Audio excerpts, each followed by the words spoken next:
Banyarwanda banyarwandakazi inshuti zacu banyakandoye n'akarengane iwacu TV manje kwasuhuza aho muri hose nimugire amahoro.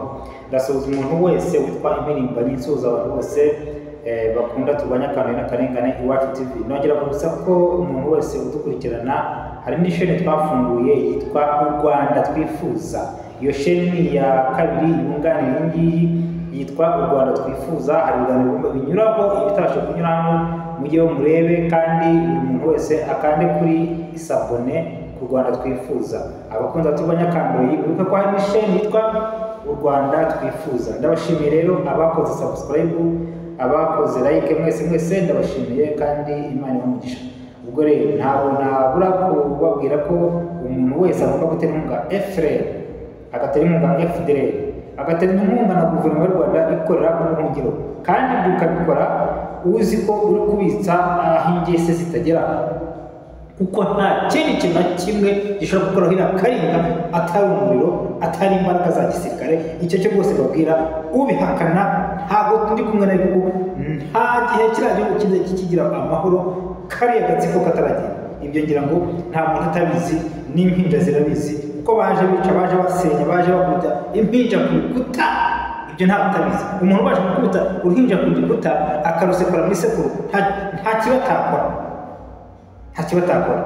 Ubwo rero mubimenye, nyamuneka abantu bose, buri muntu wese ahaguruke kandi tugire twibohore, buri wese abigiremo uruhare. Soza impunzi aho ziri hose n'impirimbanyi, amacana atandukanye y'impirimbanyi, mwese ndabashuhuje. Abari hirya no hino, impunzi aho mwese mukomeze kwicungira umutekano kandi muhagarare bwuma nk'uko nabonye hari ababitangiye. Ntabwo ntinda, ndagira ngo ngire ingingo ebyiri babwiraho y'uburyo ki hari umutwe wavutse, hari n'ikindi kintu nyuma y'uwo mutwe gihari wa gisirikare mu Rwanda ngo yigumuye yamuze bisobanura hataba mutego. Nongera mbabwira uburyo RDF iri gukoresha abasazi. Ibyo ngibyo rero ndahera ku kintu kigendanye na RDF, uburyo gukoresha abasazi. Abantu mutwe impirimbanyi aho muteye hose, byihuse bitunguranye bimaze kumenyekana ko hari abantu badeployinzwe. Ubwo ndabwira abantu bose bitwa impirimbanyi, nanjye ntiritse, kandi mbwira impirimbanyi bose aho muri, mbwira ba Makanzu, mbwira ba Muhima, mbwira n'abandi bitwa impirimbanyi, abo bose muvugira mufite amacana muri guhigwa, muvuga ibi bya Karinga. Buri muntu wese badeployinze hafi yawe abasazi babiri. Abo basazi babiri harimo umugabo n'umugore, umugore n'umugabo, cyangwa se igitsina gore n'igitsina gabo. Abo bantu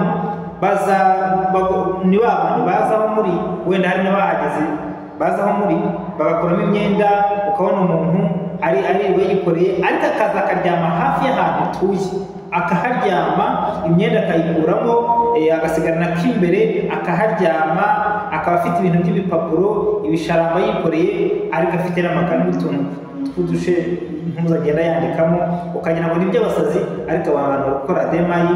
Ubwo ibihugu murimo aho muri, ubona umusazi umenye ko bamaze kuhagera. Mu kanya haraza umusazi w'umuhungu, mu kanya haraza umugore cyangwa umukobwa, ubwo mumenye ko demayi yamaze kohereza abandi basazi cyangwa se barwaye mu mutwe, ariko batamumenyereye.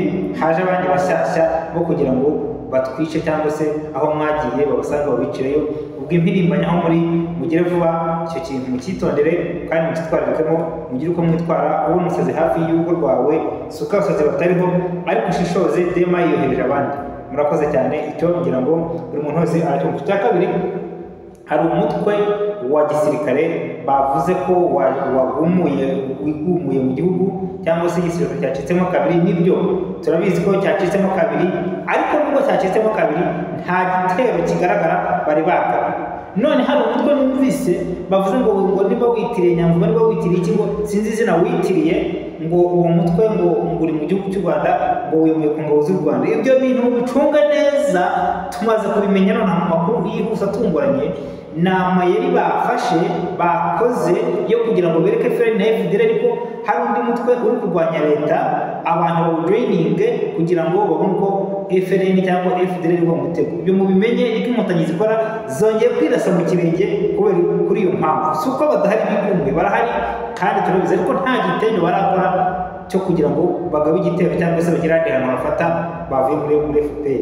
Niba kuko ari byo abo bantu bavuga ngo bigumiye barimo imitwe bakabita n'izina, niba twereke imirwano yabereye mu gihugu y'abantu bigumiye muri RDF, batwereke n'agace bamaze gufata bari gukontorora, bagaragaza ngo bari imigambi yabo. Ariko icyo cyo ni muri umutego babaye, ariko FPR ari RDF iremye undi mutwe iwita n'izina kugira ngo igaragaze ko hari igikuba cyacitse, ba bantu bo muri opposition yaba turwanya leta itaza kwibeshya ngo igwe mu mutego wa zirandatwa cyangwa zirampatagiza zamenyere kuriya. Icyo nyina mu cyumve neza mutihuta mugira ngo hari umutwe ngo witwa gutya na gutya, no si uko utabaho, ariko inkotanyi turazizi kwirasa mu kirengeza remereye ibyo mu bishoze neza, hatagira abasirikare bacu, hatagira impirimbanyi zigwa mu mutego.